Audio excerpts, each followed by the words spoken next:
Travel forward with us, 300 years into the future, to confront the greatest mystery ever to threaten mankind. We are aboard a huge starship called the Enterprise. This is the return of Captain Kirk. An alien object of unbelievable destructive power is less than 3 days away from this planet. Mr. Spock. I offer my services as science officer. Dr. McCoy. Scotty. And joining them on their mission, Commander Will Decker and Navigator Ilea. I'm sorry. That you left Delta 4? Or that you didn't even say goodbye?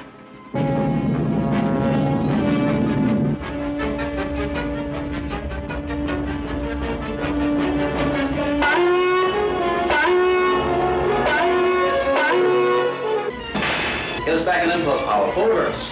Wormhole distortion has overloaded the main power systems. The laser order. Fire torpedoes.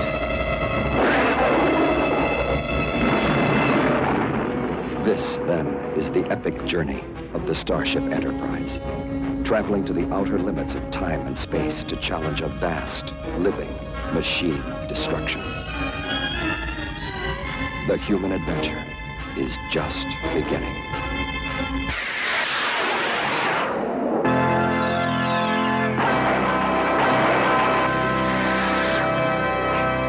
Star Trek, the motion picture. A Gene Roddenberry production, a Robert Wise film.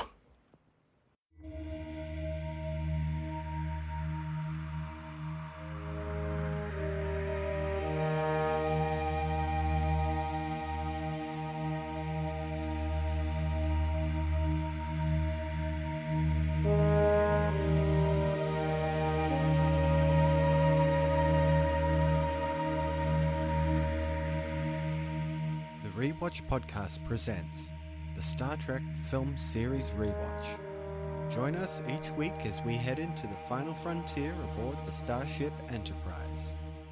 Send your thoughts to the Rewatch Podcast at gmail.com. Join us at our Facebook page, facebook.com/rewatchpodcast, and follow us on Twitter at rewatchpod.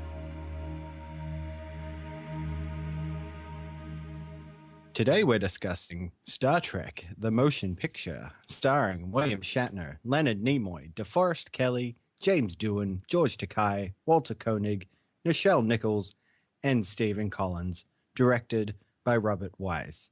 Welcome back to the Star Trek Film Series Rewatch. I'm Cory, and as much as you want the Enterprise, I want a podcast. This is Nathan as well, and me and Cory will be going where no man has gone before. How are you, Nathan? I'm good, mate. How are you, mate? I'm fantastic. Yeah, that's good. That's good to hear. Yeah. So here we are.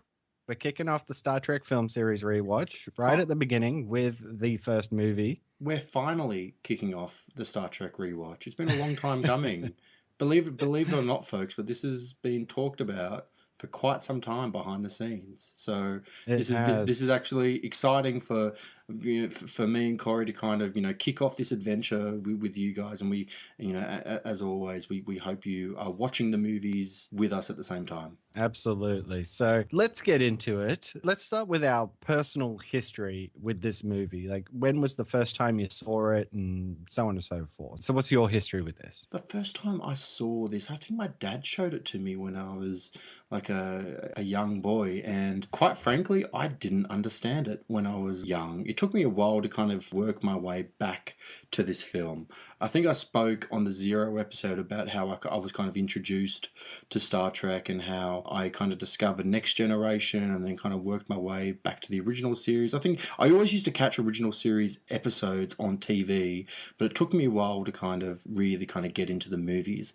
I've probably seen this movie including the 2 times I've watched it in the last week, probably about 6 or 7 times in my life. And yeah, like I'm looking forward to kind of getting into the discussion with you because it's certainly a unique film in the Star Trek canon. So yeah, that's kind of like my perspective of it. Like, what about you, Cory? When did you see it? Well, believe it or not, this is probably only maybe the 2nd or 3rd time I've watched this movie.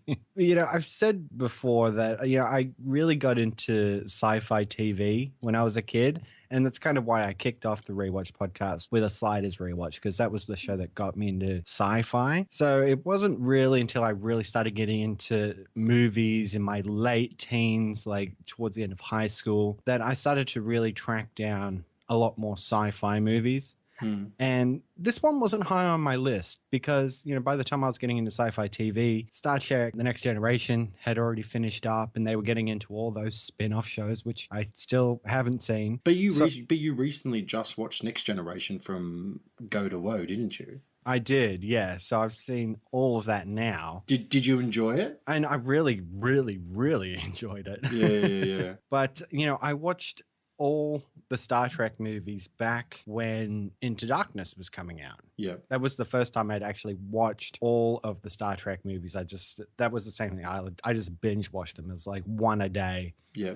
Over a 2-week period on the lead up to Into Darkness. So yeah, now I've seen all of Next Generation, and I'd watched the original series a fair while back, you know, a fair few years back now. I am really keen to check out all these movies now that I've seen Generations as well. But, you know, we're still here at the beginning. We've got the original cast, and yeah, you know, I'm going to get into how I feel about this. Would you define yourself as a Trekkie, if you know what I mean? Like in that sense of the word, like you said, you've watched Next Gen from Go to Woe. You watched the movies in lead up to Star Trek Into Darkness, but you've never watched Voyager or Deep Space Nine. You do you feel like you might get there at some point? Maybe. I wouldn't say I'm a Trekkie at this point. Yeah, okay. Because I've watched the first few episodes of Deep Space Nine, and I'm having a bit of trouble getting into it.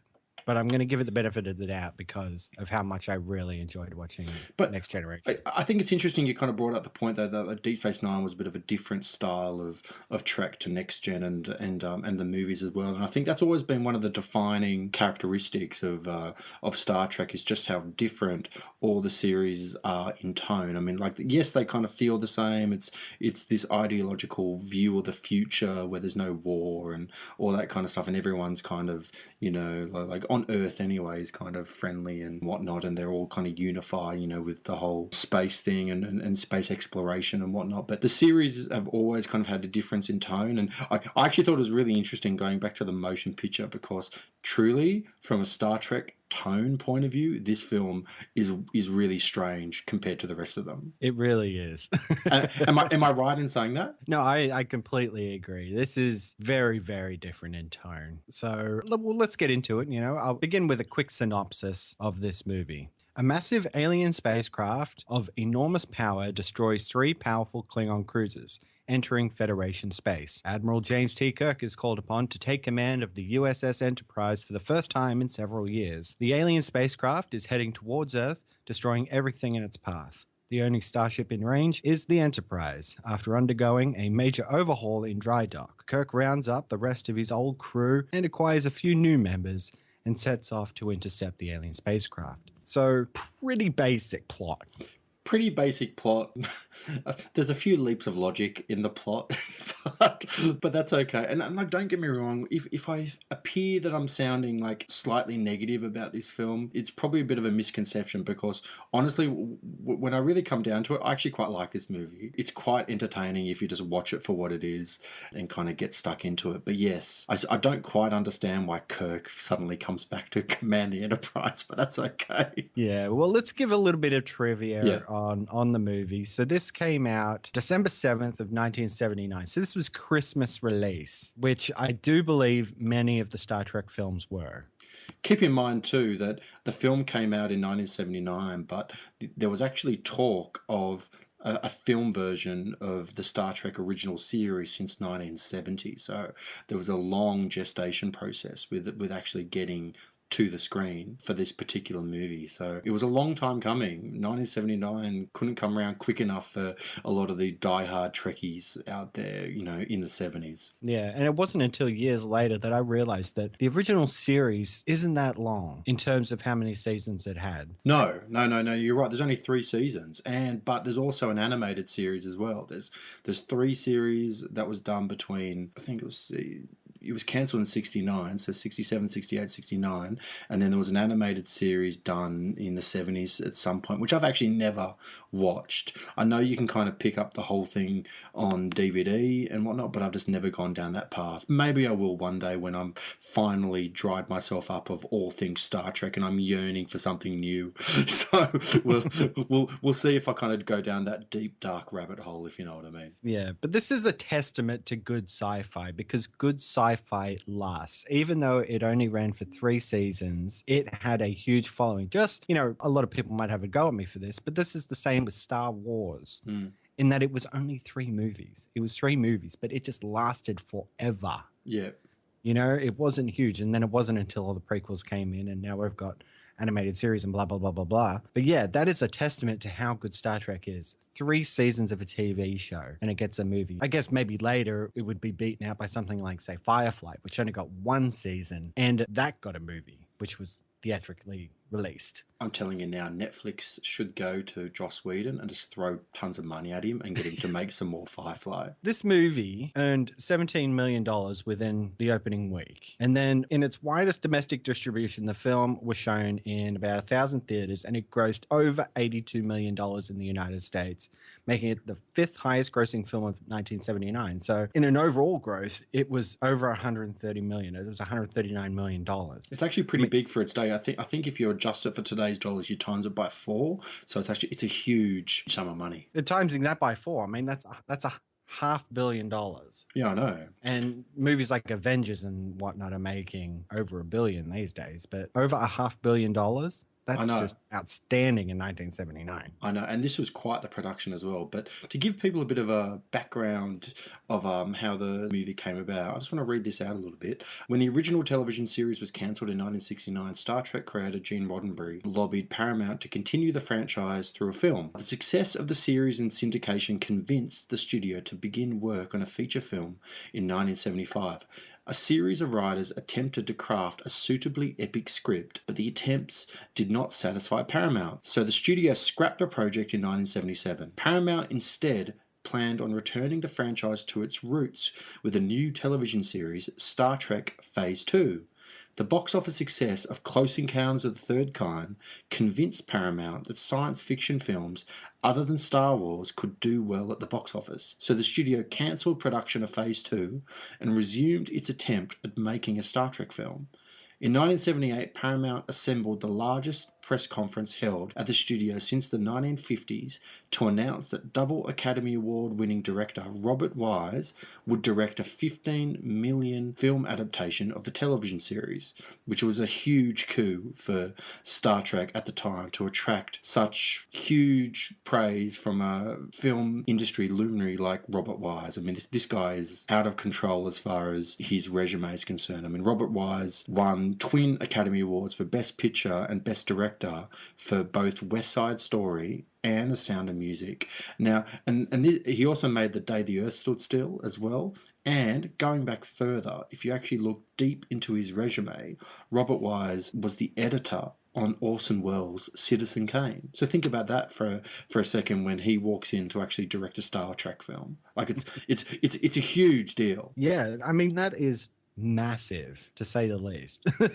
I know, it's crazy. It's absolutely crazy. And apparently he wasn't like a ginormous crazy fan. Apparently it was his wife who was really into Star Trek and loved the original show and really pushed him in this kind of direction of actually going down the Star Trek the motion picture path. And I'm really pleased he did, because this film may not be to everyone's taste, but it certainly has a unique sensibility about it that's interesting. And I think Robert Wise brought a lot to the plate. Yeah, absolutely. And just thinking about it, all you had in the box office for science fiction was the first Star Wars, or Star Wars Episode 4, and Close Encounters. So pretty much it was on the back of the success of Spielberg and Lucas that Paramount says, well, we can finally get a credible director to come in and make a legitimate Star Trek movie. Yep. And that's probably why it was so successful. Not to, of course, poo-poo the fact that the series was much beloved. I also think too that, I mean, if you actually think about it, the original series and just like the idea behind Star Trek itself, I mean, it's a very theatrical, cinematic tone to it. I mean, it can go anywhere. It's a big kind of scope, it's very much a big picture kind of thing. And Star Trek has it in droves. I mean, obviously Star Wars is the forerunner to kind of set, but also the 1950s kind of serials that George Lucas and Spielberg were watching has a lot to answer for that kind of style of filmmaking in itself. And Star Trek was not riding on the coattails of Star Wars, because obviously the original series was so influential in itself, but it certainly kind of had its own place in cinematic kind of history. So yeah, it's interesting. And this other bit of trivia here that really caught my eye was that Spock wasn't originally going to be in the movie because Leonard Nimoy was pursuing stage work. You know, he really wanted to distance himself from the character of Spock. Yeah. And he even, I believe, wrote 2 autobiographies. One was called I'm Not Spock, and the other one was called I Am Spock. Really? Right? I actually didn't know that, actually. I remember reading that somewhere. Wow, there you go. Nice. So you can see there was a time in Leonard Nimoy's life where he really wanted to distance himself. Of course, when you say Leonard Nimoy, you think Spock. This is his most influential role that he ever had. I actually don't really know. Like, I know that he did a lot of other things, but I really don't know him from much else, truthfully. I mean, he's so identifiable with that character. I mean, at least with William Shatner, he did a lot of 80s kind of T.J. Hooker, and I think he did Boston Legal with James Spader and various other kind of things. I mean, he's very much known for his style of acting, but I mean, he very much went on to kind of step out of Captain Kirk's kind of shadow a little bit to become like an actor within himself. But I'm not too sure that Nimoy did the same thing. I mean, to be truthful, I need to do a little bit of more research into his career to actually make a good kind of comparison there. So, but just from my kind of point of view of just watching thousands of movies, just like you, when I think of Spock, I just think of Leonard Nimoy, and that's kind of that. You know, if I had to think of stuff that Leonard Nimoy did outside of Star Trek, Invasion of the Body Snatchers comes to mind. Yeah. I think he did a couple of seasons of Mission Impossible. Well, didn't he show up as Spock in the new Star Trek? Like when, in the new J.J. Abrams reboot, he was like old Spock there, wasn't he? Yeah. Yeah. There you go. So he did come back around to it, and of course he played a really great character in the TV show Fringe. He was in that too. You're dead right. And Fringe was a great show. Yeah. Well, William Bell was the character. Yeah. Okay. Interesting. And he was so fantastic in that show. He sort of came in and out of the show, but when he was there, he was a presence, man. Wow, nice. Next to Anna Torv in there as well. So yeah, nice.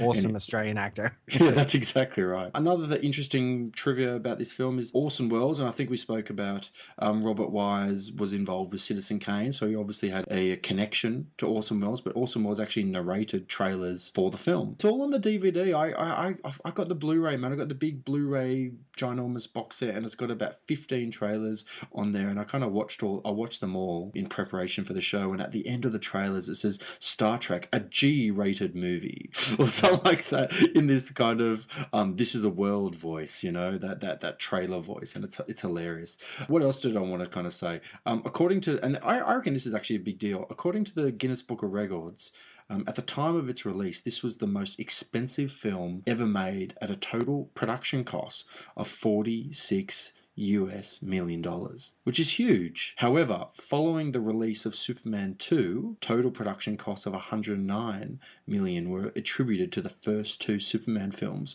which were shot simultaneously as a single production. So there you go, eh? Interesting. Yeah, I mean, that's a lot of money to put into a sci-fi film. Yeah, sure, Paramount was saying, yes, people want sci-fi. Yep. But to invest the highest budget for a film ever into it is pretty, that's a gamble. It's a huge gamble, but upon reflection, when you actually watch the movie, I mean, 2/3 of the movie is special effects, isn't it? Yeah. Would you agree? It's crazy. Yeah, like it's there's so much special effects in this movie. Like I can't even really work out how they actually did these effects in 1979 with the technology that they had available. So it's not surprising that it cost that much money. I mean, it would have been interesting to know how much of the budget was attributed to production costs whilst they were shooting versus effects like post-production costs, because I think it would be a reasonable bet that a good portion of it would have happened after shooting finished. The other thing is the timeline, because timelines are very important in Star Trek. You know, we always get a star date. Yes. We don't always get a year. This is set in 2273, That's which right. is supposed to be 4 years after the last episode of the series ended. Yep.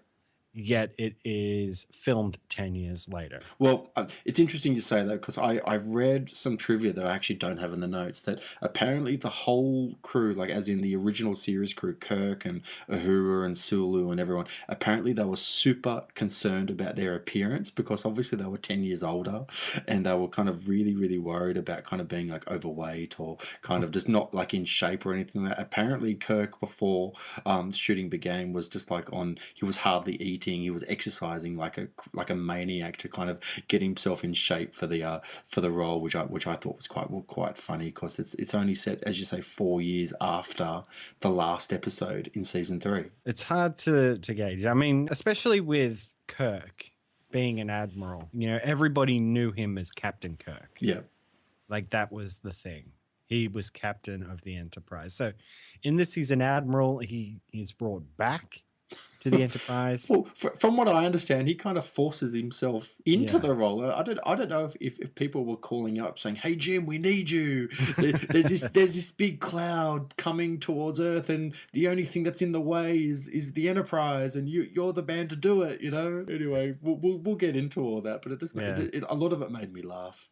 Another thing I just wanted to think of before we kind of get into the actual film itself was there's a line spoken by Commander Spock when he says, "Any show of resistance would be futile, Captain." And it's a precursor to the repeated line used by another logically driven race, the Borg Collective, who actually you would have watched recently in Star Trek: The Next Generation. And I think it's interesting that single line of dialogue is used in such a prophetic kind of way in Star Trek: The Next Generation to be actually such a major part of that show. Like the Borg is such a huge part of post kind of original series Star Trek. I think Spock says it a bit more poetically, the way he says any show of resistance would be futile. Yeah. Whereas the Borg just walk around going, resistance is futile. Resistance is futile.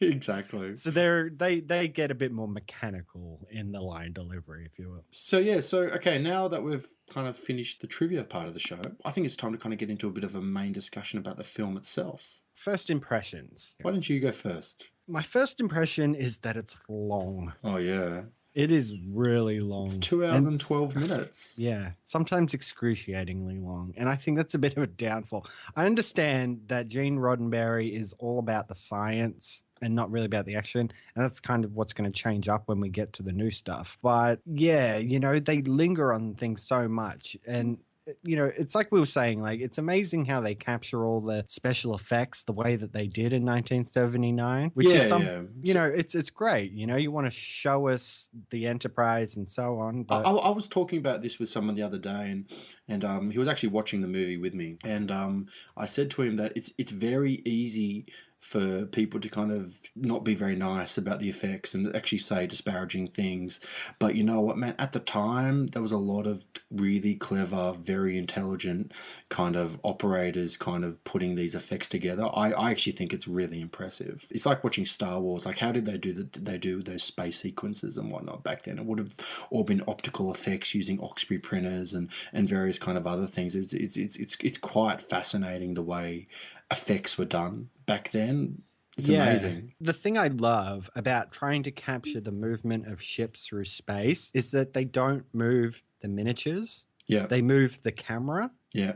And then put the background in later. And that sort of works for ship movement. So yeah, you know, I can't get down on the effects, but in the beginning where Kirk is returning to the Enterprise It is just so bloody There, long, that isn't it? is it? I think he's in the space, the pod with Doohan, with Scotty. And yeah, Yeah. you're right. I think I timed it. I think it starts at about the 10-minute mark, and it's not until 16 or 17 minutes into the movie that they actually step onto the Enterprise. It's this long shot where they look really lovingly at the Enterprise, and they look at every angle, and there's this beautiful score in the background, and Kirk and Scotty are saying this like really prophetic thing. If I remember rightly, Scotty is actually complaining to Kirk during that sequence where he's going, "I'm sorry, Kirk, I can't get the ship ready in 24 hours. I need at least a week," or something like that. Yeah. And Kirk is like, no, it has to happen. It has to be this way. This thing's going to be, this cloud is approaching Earth, and it's going to be there in however long. We need it. We need to kind of get out there and intercept it like ASAP before it gets to Earth. But you're right, Cory.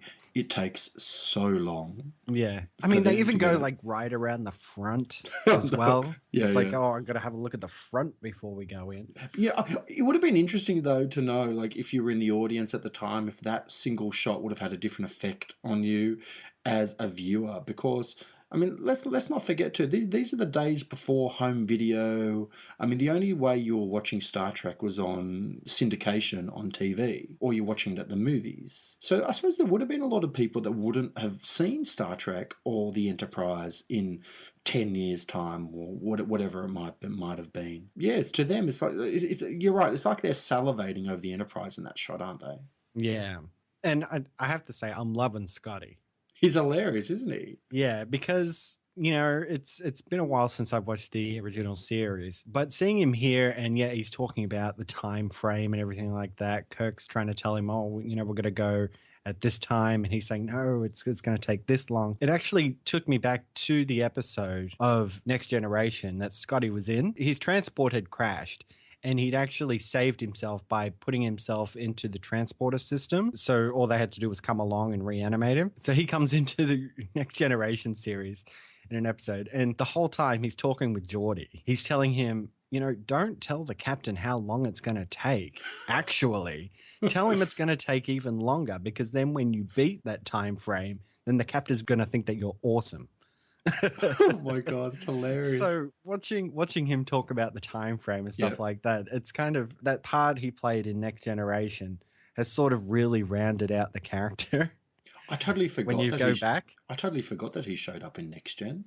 Yeah. So I'm just loving him talking all these tech stuff, telling the captain about how long it's going to be, what he's got to do, what things need to get ready. I actually find it, I've always got a big smile on my face whenever Scotty's talking. Yeah. Well, I mean, he's a wonderful character, and all the original series characters are great. But it's just unfortunate that they actually don't give them that much to do in this movie. It's true. Yeah, bringing back all the cast. I mean, Nichelle Nichols really has nothing to do. Same with Chekhov. There's nothing to do. Even Sulu. I mean, Sulu is just, he kind of looks a bit confused a lot of the time. But we'll kind of get to that. But I kind of found it interesting. Like when they actually finally got to the Enterprise and kind of Shatner or Kirk, I should say, walks in. If I remember rightly, he's looking to kind of take over command of the ship, and he immediately finds Commander Decker, who is the captain of the Enterprise at that kind of particular time. And rather than kind of having this kind of private meeting where can we just talk in this room for a moment or whatever it might be, he goes down to engineering whilst they're kind of doing stuff and pulls him aside and just tells him there and then that I'm taking over the Enterprise without any fanfare whatsoever. And and by the way, we need you to stay on board just so you can kind of help me out, just in case things get a little rough. I mean, it's hilarious. Kirk's disregard for everyone except himself. He's a very, very selfish captain, I find. Yeah, he gives Decker 2 jobs. So he's demoted him to commander, from captain to commander, and he has to be science officer. He has to be the science officer, but then he also has to be medical officer as well. That's right. And do you know why? Until he weasels Bones to come back onto the ship through some random clause in the contract that sort of like reanimates duty or something like that. Some backwards way to get Bones on board. Well, for a man who swore he'd never return to the Starfleet. Just a moment, Captain, sir. I'll explain what happened. Your revered Admiral Nagura invoked a little-known, seldom-used reserve activation clause. In simpler language, Captain, they drafted me. They didn't. This was your idea. This was your idea, wasn't it? Bones is a thing out there. Why is any object we don't understand always called a thing? Headed this way. I need you. Damn it, Bones. I need you. Badly. Permission to come aboard? Permission granted, sir. Yeah, that's right. I know, which doesn't really make a lot of sense, but you know what? I'm really glad Bones is there because he's hilarious. He's so funny with the way he kind of delivers his lines and his gruff attitude and the way he kind of stands up to Kirk and kind of whispers into his ear and actually tell him that he's actually being a bit of a dick a lot of the time, you know? And he does it so well. But the only reason why Commander Decker has to double as the medical officer and the science officer is because wasn't there a transporter accident where both of them died? Yeah, random transporter accident where two people were killed. Yeah, so from a script point of view, they're kind of going, we have to work out a way to get Bones and Spock back on board somehow. So let's have a transporter accident to actually do that and make that happen. Yeah, and they can't show us. G-rated movie here. Yeah, because that's so all you get is some tech guy down on the ground saying, you wouldn't want to see what came back. Yeah, don't they say something like it wasn't alive for very long? Is that what they say? Yeah. So the whole crux of the movie is that Kirk kind of comes back to the Enterprise to take over what is being a refitted Enterprise. For some unknown kind of reason, I kind of really get the impression he's being very selfish and certainly very ego kind of driven as to why he wants to take over the Enterprise, because he feels like he's the only man for the job. In fact, if I remember rightly, he actually says to Decker, he goes, the only reason I'm here is because of experience, because he was out, he was on that journey for 5 years. And Decker even calls him out on it. Yeah. He says, look, you got me this post. Yeah. Like, you were ready to move on, be an admiral, do your admiral stuff. Why did you push for me to take this position if you were just going to come back and take the Enterprise back? That's right. I actually quite like, speaking of Commander Decker, I actually thought he was actually a really strong character. I quite liked him, truthfully. I actually thought he was one of the redeeming features of the film, because he was actually like this really good opposing force that Kirk kind of needed within the story a little bit. And I thought he was played quite well by, I think his name's Stephen Collins. I actually watched him not long ago. He was in Brewster's Millions. And and he was obviously the guy in Seventh Heaven. I think he was in for that's, I think that's what he's kind of most well known for. But he was a very good character actor back in the day, and he obviously was in Bruce's Millions and Star Trek and various other things as well. Oh yeah, and more recently he was in Falling Skies. Did you watch that series? No, I didn't actually. The 4th season's just about to start. I recommend it. Really? Yeah. All right. So he was in there. Nice. But yeah, you know, he's a great presence. It's interesting to have someone else who is the captain of the Enterprise. Yeah. You know, it's not just Kirk. Whilst we're talking about Commander Decker, and I just want to go back to the trivia about it, it's actually understood in the script, but not in the film, that Commander Willard Decker was the son of Commodore Matthew Decker from the Star Trek The Doomsday Machine, which is an episode from the original series. So they're trying to kind of connect the two a little bit, albeit fairly flimsily from a movie point of view. But if you're into like the trivia side of things, it's quite interesting. What they do with him, you know, yeah, he's been demoted. Yes, he's actually got a hell of a lot of responsibility placed on his shoulders, even though he's not captain now. But they bring in this character of Ilea. Yeah. Now, I'm not sure what race they said she was. Well, she's certainly a race that I've never seen before on Star Trek. I'm not too sure where she is from. Yeah, she's a bald woman. She's a bald woman, you're right. That's right. And there is, you know, immediately they talk about how they had a bit of a thing back in the day, but not anymore. Yeah. And then immediately go into well, maybe there are still some sparks there. Yeah. And this sets us up for what's going to happen in the later part of the movie.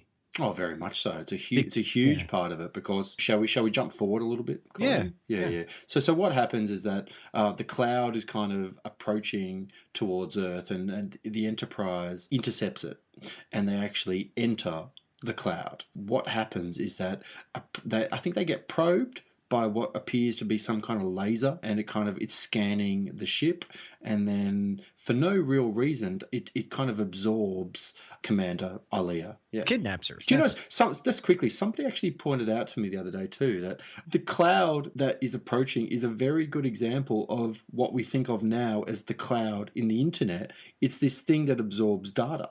It's a very early version of the cloud. That is actually a good literal translation. Because that's what it essentially does.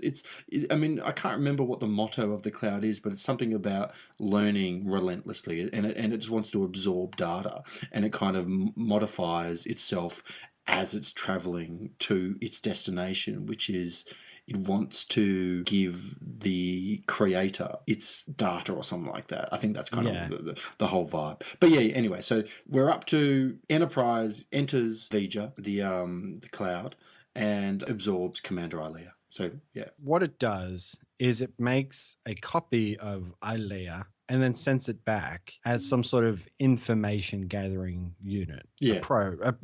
It's a physical probe. So they give it this interesting voice. Bones has to come in. And it's not until Bones comes in that they actually put a phaser on her. Yeah, you're right. They pretty much figure out straight away that this isn't Alia. And it's starting to learn. It is there to learn what the purpose of the Enterprise is, because it's more interested in the Enterprise than it is in the people who operate it. Jim, what's going on? Tricorder.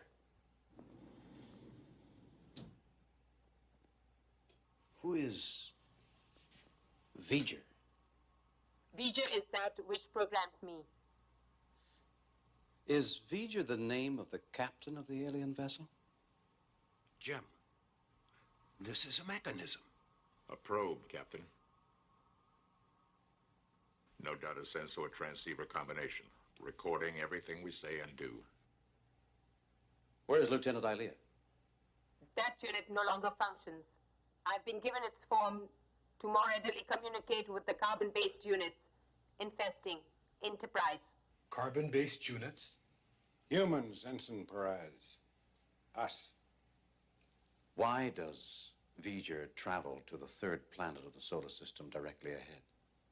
To find the creator. Find the creator? Who's... What does V'ger want with the creator? To join with him. To join with the creator. How? V'ger and the creator will become one. And who is the creator? The creator is that which created V'ger. Who is V'ger? V'ger is that which seeks the creator.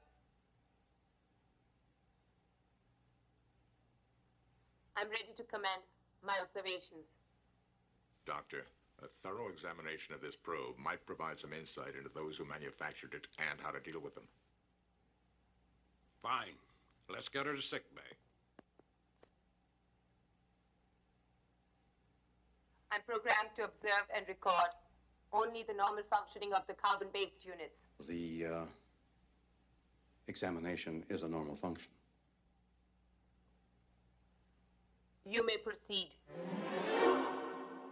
You are correct. It is clearly not Commander Alia. It's certainly like an interpretation from V'ger of her. But they keep trying to insert little threads of, is Commander Alia still in the bot somehow? Like when she's looking at Commander Decker, you can tell that there's still like a connection there. And they really play heavily on that connection because you're right. It is certainly insinuated, although not made very clear before it actually happens, that there is some kind of romantic relationship between the two. Really happy once we finally get inside the cloud. Yeah, it's good, isn't it? Because just as it took them forever to get on the Enterprise, going by your count was about 7 minutes. Yeah. That's right. It takes them so long to get to the cloud. I know, it does. It's and it's just always backwards and forwards. All right, let's get a shot of the forward view, and it's kind of got that cheesy 70s lightning effect. Yeah. All right, and now we're in the cloud. All right, now let's get a back view to see what was behind us, and then get a front view again, and then get a shot of everybody looking at the screen. Man. Oh my God. Once we're finally inside and we're looking at this craft. Just quickly, did you like Spock being a total badass in his little kind of power pack suit, and he's standing like in front of the thing and he's trying to time it? He's sitting there going, oh, it's going to count down, it's going to blast off, and I've got to time it perfectly. And then he finally kind of gets in there and he kind of says to Kirk, yes, Kirk, I'm fairly certain that this is a living, breathing entity. And it's quite interesting. And I guess we kind of forgot about Spock, because he kind of has his own little story going on. Yeah. This he's going to be stripped of all emotion because emotion is illogical. Yeah. But of course he's half human as well, and he doesn't pass that. So once the Enterprise has left dry dock, he actually shows up there for kind of some unknown reason. I think he the reason why he shows up there is that he feels like he has a connection. Yeah, like Vija's been calling. Yeah, that's right. And that's the reason why he couldn't go through with whatever ceremony he was kind of going through with on Vulcan. Because he failed it at the end, didn't he? Didn't kind of the high priestess kind of said, you cannot do this, and Spock just looks at her with no emotion on his face whatsoever. He's constantly trying to be more Vulcan. Yes. And he's always struggling with his human side. So that's kind of, they need to set that up again. So that's what they're going with here.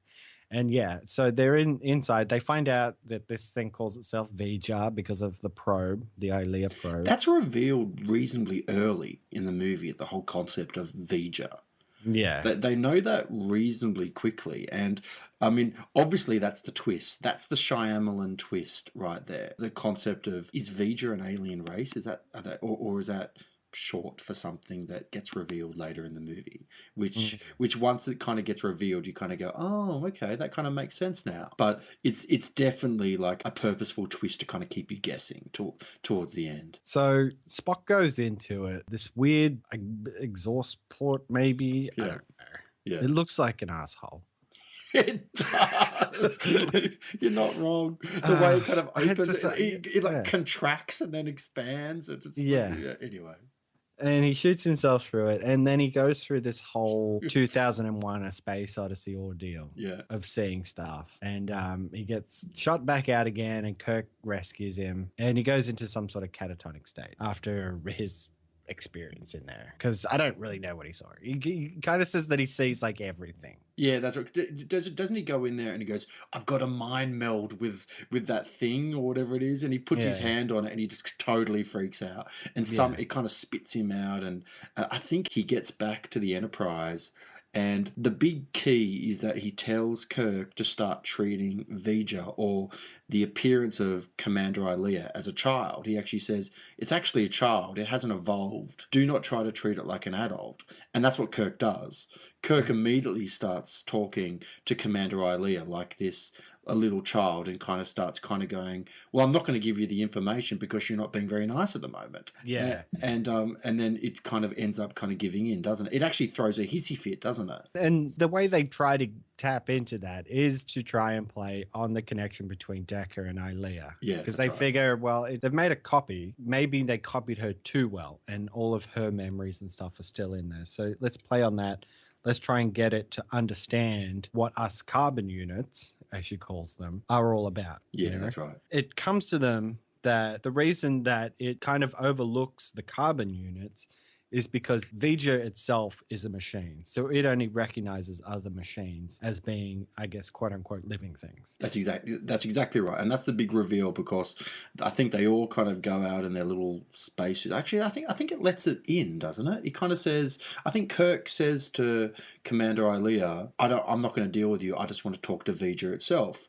And she eventually gives in, doesn't she? And she says, okay, that's fine. I'll take you to Vija now. So she takes him over to Vija, and then it dawns on them that Vija is in fact Voyager 6, which is a 20th century Earth space probe that was believed to be lost, which is actually the damaged probe was found by an alien race of living machines that interpreted its programming as instructions to learn all that can be learned and return that information to its creator. So the movie is telling us that Vija 6 actually got sucked into a black hole and it got spat out on the other side of the galaxy, was found by an alien race who interpreted it as it is and sent it back very, very slowly back to Earth. And along the way, it's literally absorbing all the information it can. And along the way, it's evolving into being like a new kind of species. So it's slowly kind of making its way back and turning itself into... I don't think it's trying to be bad. It's just, it doesn't really know what it is, does it? V-G-E-R.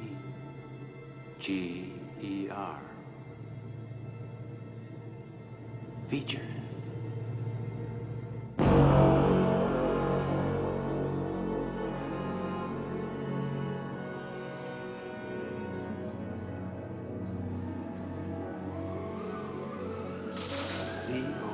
V-O-Y-A-G-E-R. Voyager. Voyager 6. NASA. National Aeronautics and Space Administration. Jim. This was launched more than 300 years ago. Voyager series. Designed to collect data and transmit back to Earth. Yeah, you know, for what is ostensibly now a life form, it has gathered so much information, but it can't grasp the concept that its creator is not like it. Yeah. That's when they get into the whole God complex. You know, we look at God as some sort of higher plane of existence. So God wouldn't look like a human. So to Vija, it can't quite understand that its creator isn't like it. Yeah. In a way, we are, we're sort of machines, but we're organic. We're a pile of, carbon. We're a carbon-based life form made up of all kinds of chemicals and working parts. But we're not mechanical like a built machine like Vija is. I still kind of think, though, at its core, though, Vija is a machine, and all it really wants to do is that talk on its level to someone else, because there's that scene right at the end where, Kirk actually communicates with Uhura, giving her something to do, and actually sort of saying for her to kind of find the codes to communicate on the same wavelength as Vija, so it can actually unload its data so it doesn't kill everyone in existence. Yeah, so it's essentially, it just wants to kind of communicate on the same level, but you are right, it doesn't understand why it's not the same as itself, if you know what I mean. And it's got a plan at the end of it all, and that is to actually kidnap the creator. Yes. Because it wants to merge with the creator. And in that respect, that would give it context to why we built Voyager 6, I guess, and give it a purpose beyond what it was built to do. That's right. Exactly. Does that make sense? So, its plan is that, yes, you can give the codes, but you need to give the last remaining part of the code in person so it can ensnare you and merge with you. And that's where Decker comes in. You know, he's already lost Ilea, so why not merge with Vija or Voyager 6 and they can all be together. So what you're saying is, Cory, is that why not make a rash decision based on some woman that you've kind of known to give yourself up, essentially. And then they merge together and disappear to wherever they go. Yeah. And the whole crew seems pleased with themselves because they just witnessed the birth of a new life. Because in the movie, it essentially disappears, doesn't it? Doesn't it merge with Decker? And there's a flash frame where Vija just goes away and Enterprise is orbiting Earth, essentially. Yeah, you're right. And there's that scene where Kirk is actually talking to Spock and he says, "Did I just see something happen there?" And he goes, "Yes, Captain. We just experienced the birth of a new life form." Yes, very logically lays out what just happened. Yeah.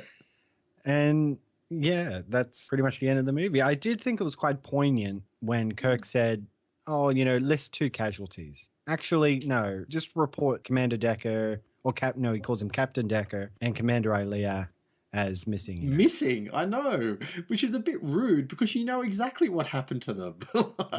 Call them. Well, technically not dead, so you can't say they were casualties, so you got to say something. And well, that is true. But missing is as good as anything. I wonder if their families feel the same way, though. Yeah. Maybe not. I can't imagine Kirk making that really awful phone call to Commander Decker's, dad or mum or whatever it is, and telling her the bad news. Yeah. So, it's an interesting story. It's not quite the grand epic action sci-fi that you would expect. Well, a lot of the complaints are that there's just not a lot of action. Yeah. When the movie came out, it was kind of criticized for being heavy on the effects, which is really, really obvious. I mean, we spoke about that before. And it is. It's so, honestly, 60-70% of the movie is special effects. It's full on. It's totally out of control. But another one of the criticisms, and with the cast, and I think we touched on this before, is that you've got this great cast, but they really don't have a hell of a lot to do in it, apart from kind of stand around and look lovingly at Kirk. But that's okay. It's all good. I still think, in hindsight, when I look back on this movie in the Star Trek canon, like being so familiar with all the different kind of dialects of Star Trek, it's an interesting entry in it. I do like this movie. I don't love it. I don't revisit it all that much, but I have enjoyed going through it with a fine-tooth comb for this podcast. Yeah, absolutely. And I have to admit, I'm interested to see how they integrate the continuity into the next film because, like I said, I'd only maybe seen these movies once, twice, maybe 3 times. Can't quite remember. But yeah, how are they going to get into the continuity? Because Kirk just says, all right, let's just go that away. What is it? Are they actually going to tell us more about why Kirk is still commanding the Enterprise as opposed to being an admiral back at Starfleet, like being some bigwig, Yeah, it's going to be interesting, especially like you said, just like sort of breaking it down the way you do when you want to sit down and have a logical conversation about a movie. So yeah, it's going to be interesting getting into it because, hey man, there's a bunch more movies with Captain Kirk. Tell me about it. I know. So, and you know what? We're going to be getting stuck into Wrath of Khan before you know it. I guess just before we get out of the main discussion, would you give this movie a recommend or a not recommend? Oh, I'd definitely give it a recommend. Absolutely. In fact, it's so hard to say. If you'd say recommend starting with this film, you probably wouldn't, would you? Yeah. You'd probably revisit it after all is said and done. But you know what? It's definitely not a bad film, and it feels like the original series. Like if you watch the original series, it's quite hokey and cheesy and really not that different from this. Yeah, I can agree with that. I'd give this movie a recommend too. And it's going to be interesting because it's like we were saying, a lot of people have this odd number theory that all the odd numbered ones aren't as good as the even numbered ones. So, by the end of it, seeing, which ones we would recommend and how that splits up into the odd and even numbered films. But, I'd give this movie a recommend. It's very beautiful. Yes, there's not a lot of action. And yes, it is quite drawn out. But yeah, I enjoyed the performances of everyone, even the ones who really had little to do, they still do all right with the performance they give. So, yeah, I don't think I would say begin with this one. I'd probably give this movie a warp 6, if you know what I mean. That's probably where I'm kind of sitting. I could go with a warp 6, yeah. Yeah, is that kind of where you're at? Yeah, I could go with that. Okay, all right. Sounds good. Sounds good. So on that note, I think we should probably close out this film discussion. Yes, absolutely. So we do want to remind you that we have a feedback section. We're calling it our civilians log section. So if you want to have some input on the films we're talking about, feel free to shoot through an email. We're going to give out our contact info at the end of the show, but we would love to hear from you guys, the listeners, about the Star Trek films. Not just about Star Trek films, but also your experiences with Star Trek, where you started with it, what's your history with it. We want to hear about these things. So please get involved because it's fun for us to hear about this. We do want to play a bit of a game with you as well. We'd like to put our social media to work, as it were. So we are going to play a game of Who Said This? And pretty much we're going to give you a line from the movie every week, and you just need to tell us which character said it. and this is a great line, and when it actually happens in the movie, it sticks out like no tomorrow. So this week's line is an answer. I don't know the question. So if you know which character said that line in Star Trek The Motion Picture, hit us up on our Facebook page. On Twitter, you can use the hashtag #RewatchQuote. That'll help us find you so we can give you a shout out on the episode. Of course, if you're getting involved, we want to let people know that you're out there. Yeah. So use that hashtag, hit us up on the Facebook, or even include it in the feedback if you want to send us some feedback. Next week, we will, of course, be continuing with Star Trek II, The Wrath of Khan. I can't wait to watch The Wrath of Khan again. It's going to be great. Before we go too far, when was the last time you watched Wrath of Khan? It probably was in my big rewatch. Would have been your rewatch a year or two ago. So anyway, so we'll save that discussion for next week. So that's it for this episode of the Rewatch Podcast. Keep up with listener interaction by joining our Facebook page at facebook.com/Rewatch Podcast. Follow the show on Twitter at Rewatch Pod, and visit our webpage rewatchpodcast.podomatic.com. And remember, you can always send us an email or record a voice message and just send it straight on over to the rewatchpodcast@gmail.com. Also, if you've enjoyed the show, please consider giving us a rate and review on iTunes. That always helps build up the listenership and that listener interaction. All right. So that was a great discussion. Yeah, it was good, man. Yeah, thanks for that. It was good to revisit it and kind of talk about it in that way. Yeah, and I'm excited to be kicking off this rewatch on a high note, really, because it's been a long time coming, as we were saying. That's right. All right. Well, until next time, I'll just say this carbon unit is insufficient. Live long and prosper. The Rewatch Podcast is not associated with the copyright holders of these films, and no copyright infringement is intended.